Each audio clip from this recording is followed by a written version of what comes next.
Assalamualaikum warahmatullahi wabarakatuh. Perkenalkan, nama saya Alda Safitri dari jurusan Pendidikan Fisika Universitas Sultan Ageng Tirtayasa angkatan 2019.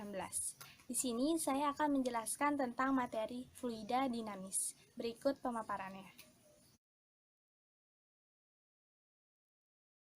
Oke, kali ini saya akan menjelaskan tentang fluida dinamis. Nah, sebelum kita masuk ke materi fluida dinamis itu sendiri, saya akan menjelaskan apa saja yang akan saya paparkan dalam video kali ini. Yang pertama, saya akan menjelaskan tentang pengertian fluida dinamis. Yang kedua, tentang persamaan kontinuitas. Yang ketiga, hukum Bernoulli. Dan yang keempat, penerapan hukum Bernoulli. Yang pertama yaitu pengertian fluida dinamis. Nah, kita dapat ketahui pengertian fluida dinamis dari kata-katanya itu sendiri. Sebagaimana kita ketahui, pengertian dari fluida sendiri itu adalah segala zat yang dapat mengalir. Contohnya seperti zat cair dan zat gas. Sedangkan dinamis itu adalah sesuatu yang bergerak. Sehingga fluida dinamis adalah ilmu yang mempelajari fluida dalam keadaan bergerak. Nah, ketika suatu fluida dikatakan fluida dinamis, maka fluida itu harus memenuhi syarat yaitu sebagai fluida ideal. Fluida ideal sendiri memiliki sifat-sifat. Yang pertama yaitu tak termampatkan. Nah, tak termampatkan ini diartikan sebagai fluida tersebut tidak mengalami perubahan volume atau massa jenis ketika ditekan saat mengalir. Nah, selanjutnya ada tunak, di mana kecepatan aliran fluida pada suatu titik mempunyai kelajuan konstan. Nah, yang ketiga ialah tidak kental. Fluida ini tidak mengalami gesekan ketika mengalir. Dan yang terakhir yaitu ada sifat aliran garis arus, di mana fluida yang mengalir dalam garis lurus lengkung yang jelas ujung dan pangkalnya. Nah, garis arus ini mengartikan bahwa setiap aliran arus fluida tersebut tidak ada yang bertabrakan antara satu arus dengan arus yang lainnya, sehingga jalur arusnya itu seperti garis lurus lengkung. Selanjutnya ialah persamaan kontinuitas. Nah, persamaan kontinuitas ini erat kaitannya dengan debit, di mana debit sendiri pengertiannya ialah besaran yang menyatakan volume fluida yang mengalir melalui suatu penampang dalam waktu tertentu. Atau dapat ditulis seperti ini.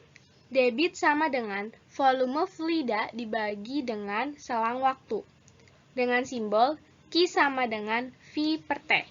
V di sini menandakan volume, yang di sini menyatakan kecepatan.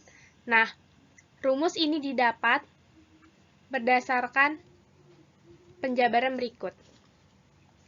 Nah, Q sama dengan A dikali V ini didapatkan dari penjabaran rumus awalnya yaitu Q sama dengan V per T, di mana V yang di sini adalah volume. Nah, kita misalkan dengan sebuah tabung. Ketika ada aliran mengalir di dalam sebuah tabung ini, maka kita bisa menghitung debitnya dengan rumus Q sama dengan V per T, dan kita jabarkan volumenya dengan menggunakan volume tabung, yaitu adalah luas alas dikali tinggi atau panjang tabung, sehingga Q sama dengan A kali L per T. Nah, panjang tabung ini dapat kita hubungkan dengan kecepatan, sehingga menghasilkan V kali T. Karena L di sini menjelaskan tentang jarak, maka kita dapat menggunakan rumus V kali T ini. Maka dapat dikatakan Q sama dengan A dikali V, di mana V di sini menyatakan tentang kecepatan aliran. Jadi, persamaan kontinuitas itu adalah massa fluida yang masuk ke dalam suatu penampang akan keluar di ujung penampang lain dengan massa yang sama. Jadi, ketika kita memasukkan fluida atau ada suatu fluida masuk ke dalam suatu lubang dengan besar luas penampang A1, maka massa yang keluar pada luas penampang dengan luasnya A3 itu nilainya akan sama antara massa yang masuk dengan massa yang keluar. Atau dapat dikatakan debit di Q1 sama dengan debit di Q2 dan sama dengan debit di Q3. yang menghasilkan A1 kali V1 sama dengan A2 dikali V2 sama dengan A3 dikali V3. Nah, dalam persamaan kontinuitas, debit pada ruang 1, ruang 2, dan ruang 3 ialah nilainya konstan. Selanjutnya ialah hukum Bernoulli.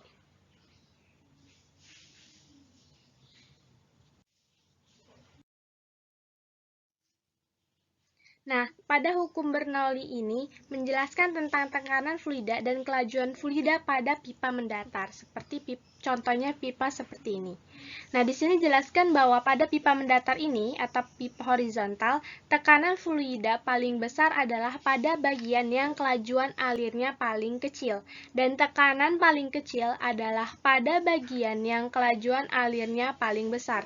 Jadi di sini dapat disimpulkan bahwa ketika tekanan fluidanya besar, maka kelajuannya akan kecil, dan ketika tekanannya kecil, maka kelajuannya yang besar. Selain itu, di hukum Bernoulli ini menjelaskan bahwa jumlah dari tekanan, energi kinetik per volume, dan energi potensial per volume memiliki nilai yang sama pada tiap titik di sepanjang suatu garis arus.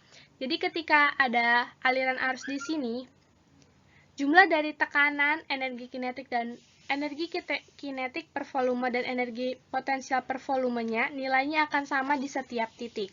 Maka rumus ini didapatkan. Nah, di sini terlihat bahwa energi kinetik per volume. Sedangkan dalam persamaannya tidak ada yang menjelaskan tentang setengah mv kuadrat per volume. Nah, mengapa muncul rho atau massa jenis ini? Rho atau massa jenis ini didapatkan dari rumus energi kinetik itu sendiri. Di mana kita ketahui rumus energi kinetik adalah setengah m v kuadrat. Di mana v di sini adalah menyatakan kecepatan aliran. Dan jelas bahwa pada pengertiannya energi kinetik per volume. Maka kita bagi dengan volume. Nah, di sini terlihat ada M per V, di mana M per V ini menunjukkan dengan rho. Maka didapatkanlah setengah rho V kuadrat. Begitu pula dengan rho GH. Rho GH ini didapat dari rumus energi potensial, di mana kita tahu MGH per volume. Nah, di sini terlihat lagi ada M per V yang menjelaskan tentang rho ini. Maka didapatkanlah persamaan tersebut. Nah, hukum Bernoulli ini dipakai pada fluida dinamis dan juga fluida statis. Namun saya di sini akan hanya menjelaskan fluida dinamis pada pipa dengan ketinggiannya 0 atau pipa mendatar seperti ini. Nah, rumus yang didapat adalah rumus berikut. Karena jika kita memasukkan nilai H pada rumus awal, hasilnya akan menjadi seperti ini. Selanjutnya ke penerapan hukum Bernoulli. Sudah tidak asing bukan bagi kalian mengenai pipa bocor atau bejana yang bocor. Nah, bejana ini menjelaskan tentang teorema Torricelli tersendiri, di mana teorema Torricelli adalah jika suatu wadah yang berhubungan dengan atmosfer bagian atasnya atau dalam arti wadah itu adalah wadah terbuka, kemudian memiliki lubang yang jauh lebih kecil dari luas penampang wadah di bawah permukaan fluida, maka kelajuan semburan fluida sama dengan kelajuan gerak jatuh bebas benda. Dan didapatlah persamaan ini untuk menentukan kecepatan V2 pada lubang kecil ini, yaitu V2 sama dengan akar 2GH1. H1 di sini adalah ketinggian dari permukaan ke lubang yang kecil ini. Dan penurunan rumus lainnya ialah, sebagaimana kita ketahui, debit tadi rumusnya adalah Q sama dengan A dikali V. Maka V ini bisa disubstitusikan ke rumus debit dan menghasilkan rumus seperti ini. Dan untuk mengukur jaraknya bisa menggunakan V kali T ataupun 2 akar H1H2 jika yang diketahui hanya H1H2. Dan Tmax sama dengan akar 2H2 per G. Nah, untuk H2 sendiri ialah ketinggian dari lubang menuju dasar. Nah, selanjutnya adalah penerapan lainnya mengenai hukum Bernoulli ialah tabung Venturi. Pengertian tabung Venturi sendiri ialah tabung yang memiliki bagian yang menyempit. Nah, salah satu contohnya ialah venturimeter, di mana venturimeter ini adalah alat yang dibuat berdasarkan konsep tabung Venturi yang digunakan untuk mengukur kelajuan fluida. Nah, venturimeter ini dibagi menjadi dua, yaitu venturimeter tanpa manometer dan juga menggunakan manometer. Di mana manometer ini adalah alat ukur untuk kelajuan gas dan untuk tempat yang tertutup. Nah, ini adalah venturimeter tanpa manometer. Dan rumus yang dipakai ialah rumus berikut. Dan jika mencari kecepatan alirannya, bisa menurunkan rumus awalnya, sehingga dapatkan V1 sama dengan akar V2 kuadrat min 2GH, dan V2-nya sama dengan akar V1 kuadrat plus 2GH. Dan bisa dihubungkan juga dengan persamaan kontinuitas, seperti berikut. Nah, lanjut ke venturimeter dengan manometer. Nah, di sini kita dapat melihat apa perbedaan venturimeter menggunakan manometer ataupun tanpa menggunakan manometer. Di sini terlihat ya, atasnya kosong dan di sini seperti ada lengkungan yang merupakan manometer itu sendiri. Nah, tidak ada perbedaan terlalu signifikan pada kedua rumus ini. Yang membedakan hanya pada massa jenis di sini. Karena di sini ada tambahan manometer sehingga kita mengurangkan massa jenis yang ada di dalam manometer dikurangi dengan massa jenis yang ada di venturimeter itu sendiri. Dan kecepatan aliran yang dapat bisa menggunakan rumus ini. Nah, kita lanjut ke penerapan selanjutnya ialah tabung pitot. Nah, tabung pitot ini adalah tabung yang digunakan untuk mengukur kelajuan gas. Nah, bentuk persamaannya sebagai berikut. Tekanan pada B dikurangi tekanan pada A sama dengan setengah rho V kuadrat sama dengan rho. Rho di sini, rho aksen di sini adalah yang terdapat pada seperti manometer. Dan untuk mencari kecepatan alirannya bisa digunakan rumus ini. Dan penerapan selanjutnya ialah penyemprotan parfum. Nah, mungkin ini adalah bagian yang paling tidak asing bagi teman-teman semua. Penyemprotan parfum juga sama dengan alat yaitu untuk baygon, untuk penyemprot nyamuk ya. Atau kita sering bilangnya baygon gitu. Nah, di sini sistem Bernoulli yang dipakai adalah ketika bola karetnya diremas dan memberikan kecepatan udara di sini menjadi cepat, maka tekanan di sini akan lemah. Nah, berkebalikan dengan yang ada di dalam cairan di dalam tabung ini. Kecepatan di sini akan rendah namun tekanannya akan tinggi. Nah, ketika tekanannya tinggi, aliran air ini akan naik ke atas dan didorong cepat oleh tekanan gas, sehingga parfum itu menyemburkan cairan sedikit keluar dan beserta gas. Nah, disitulah adalah prinsip hukum Bernoulli. Terakhir ialah pesawat terbang. Ini adalah hal yang paling sering kita lihat. Dan mungkin dari kalian pernah bertanya-tanya mengapa pesawat yang besar bisa terangkat di udara. Nah, hukum yang dipakai dari pesawat terbang ini adalah hukum Bernoulli itu sendiri, di mana di sini saya akan membahas pada sayap pesawat tersebut. Nah, ketika pesawat ini ke atas, banyak faktor yang membuat pesawat dapat terangkat. Pertama, banyak gaya yang berperan pada pesawat itu sendiri, seperti gaya berat ke bawah, gaya angkat pesawat ke atas, gaya dari mesin ke depan, gaya gesek udara ke belakang.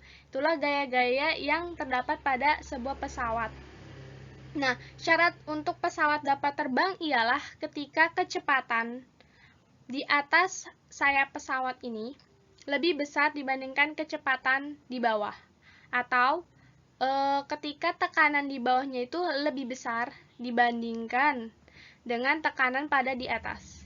Nah, hukum ini kita dapat ingat lagi bahwa kecepatan ini berbanding terbalik dengan tekanan. Ketika kecepatannya besar, maka tekanannya kecil. Dan ketika kecepatannya kecil, maka tekanannya besar. Dan gaya angkatnya dapat digunakan rumus ini. Gaya pada B dikurang gaya pada A sama dengan, di sini ada tekanan B maksud saya, dikurang tengah pada A dikali dengan A, ini adalah luas dari sayap itu sendiri. Atau menggunakan rumus ini. Nah, kita lanjut ke latihan soal. Di sini ada contoh latihan soal tentang tangki air yang mempunyai lubang yang bocor. Di sini dijelaskan bahwa jarak lubang ke tanah adalah 10 meter. Jarak lubang ke tanah atau H besarnya adalah 10 meter dan jarak lubang ke permukaan air adalah 3,2 meter. Yang ini. Nah, yang dicari ialah kecepatan keluarnya air atau V, dan B adalah jarak mendatar terjauh yang dicapai atau X-max. Dan yang terakhir adalah waktu yang diperlukan bocoran air untuk menyentuh tanah atau T-nya ya, T-max. Nah, penyelesaiannya ya sebagai berikut. Nah, ketika kecepatan air ini keluar dari bocoran, kita dapat menggunakan rumus V sama dengan akar 2GH. Nah, H di sini adalah H kecil atau H dari permukaan ke lubang.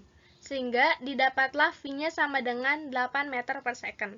Dan untuk jarak mendatar terjauh yang dicapai air, kita menggunakan X-max atau sama dengan 2 akar H kecil dikali H besar. H kecil sebagaimana kita ketahui dari permukaan ke lubang, dan H besar dari lubang ke tanah. Sehingga didapatlah 8 akar 2 meter. Nah, untuk waktu yang diperlukan sampai menyentuh tanah, itu kita bisa menggunakan rumus T sama dengan akar 2H per G. H di sini adalah H yang dipakai dari lubang ke tanah. Sehingga didapatlah akar 2 second. Contoh soal selanjutnya ialah tentang pesawat terbang. Nah, di sini ada sayap pesawat terbang yang dirancang agar memiliki gaya ke atas maksimal seperti gambar.